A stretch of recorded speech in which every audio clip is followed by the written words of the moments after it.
नमस्कार दर्शक बंधु मु संतोष आपण मानक स्वागत करुच्ची आम यूट्यूब चैनल साउपान फार्मिंग को।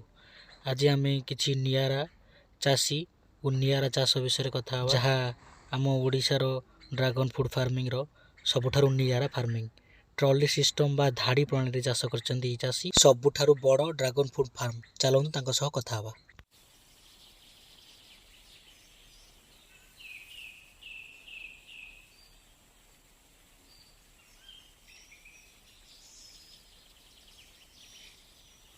हरे कृष्ण एटा हूँ ड्रैगन फ्रूट चाष एटेंडर नाम हूँ Radha Gopichand Ballabh dragon fruit farm house. पूर्वर आपण माने देखिथिबे ड्रैगन फ्रूट फार्मिंग रे किपरि पोल आउ चक्री लगेई ता चारिपटे चारिटा प्लांट लगेई आमे ड्रैगन फ्रूट करूचे। यह संपूर्ण भिन्न यही फार्मिंग को आमे हाई डेंसिटी फार्मिंग बा ट्रॉली सिस्टर फार्मिंग भी कहि परिबा।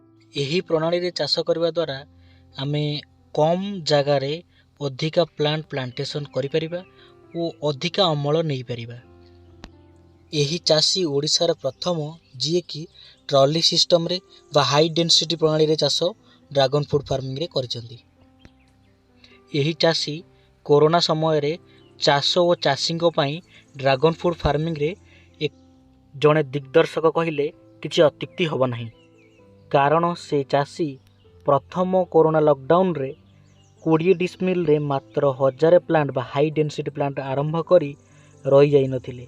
कोरोना जिपरि द्वितीय लहरी नहीं कि आसीथिला सेपरि सी द्वितीय लहरी भली पुणी गोटे एकर रे हाई डेंसिटी फार्मिंग करिसंती। तांकर नुआ फार्म बा गोटे एकर ड्रैगन फ्रूट चाष उपरे किछि तथ्य जानिया चाहुथिले अथवा अन्य कौनसी भी चाष उपरे तथ्य जानिया चाहुथिले डिस्क्रिप्शन में दिया जाइथा कांटेक्ट नंबर रे कांटेक्ट करंतु। रहुची नमस्कार, पुणी देखा हबो आउ किछि नुआ टॉपिक उपरे।